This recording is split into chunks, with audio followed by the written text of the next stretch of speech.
কারাগারে বন্দী থাকা কয়েদিকে স্বামী স্ত্রী বা দীর্ঘমেয়াদী সঙ্গীর সাথে একান্ত সময় কাটানোর জন্য সেক্স রুম বা সহবাস কক্ষ চালু করেছে ইতালি। শুক্রবার দেশটির ইতিহাসে মধ্যাঞ্চলীয় উমব্রিয়া অঞ্চলের তেরনি শহরের একটি কারাগারে প্রথমবারের মতো চালু করা হয় এই বিশেষ কক্ষ, যেখানে একজন কয়েদি তার সঙ্গীর সাথে একটি বিশেষ কক্ষে ঘনিষ্ঠ সাক্ষাতের সুযোগ পান। রয়টার্সের এক প্রতিবেদনে জানা যায়, ইতালির সাংবিধানিক আদালতের একটি ঐতিহাসিক রায় অনুযায়ী বন্দীদের এই সুযোগ দেওয়া হয়েছে। রায়ে বলা হয়, কারাবন্দীদের তাদের স্বামী, স্ত্রী বা দীর্ঘমেয়াদী সঙ্গীর সঙ্গে ব্যক্তিগত সময় কাটানোর অধিকার রয়েছে।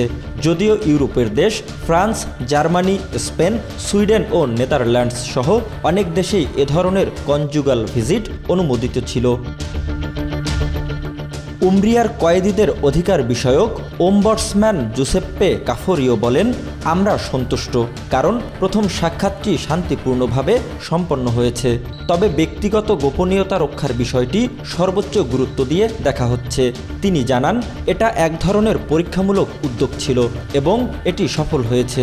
সামনের দিনগুলোতেও এ ধরনের আরও দেখা সাক্ষাতের সুযোগ দেওয়া হবে।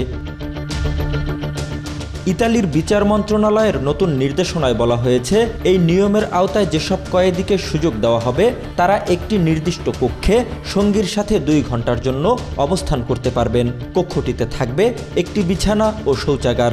তবে নিরাপত্তা ও জরুরি প্রয়োজনে কর্তৃপক্ষ যেন হস্তক্ষেপ করতে পারে সেজন্য বন্ধ করা যাবে না কক্ষের দরজা।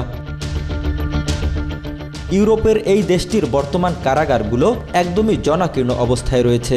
সরকারি হিসেবে ইতালিতে বর্তমানে কারাবন্দী রয়েছে ৬২,০০০-এরও বেশি, যা কারাগারগুলোর মোট ধারণ ক্ষমতারও ২১% বেশি।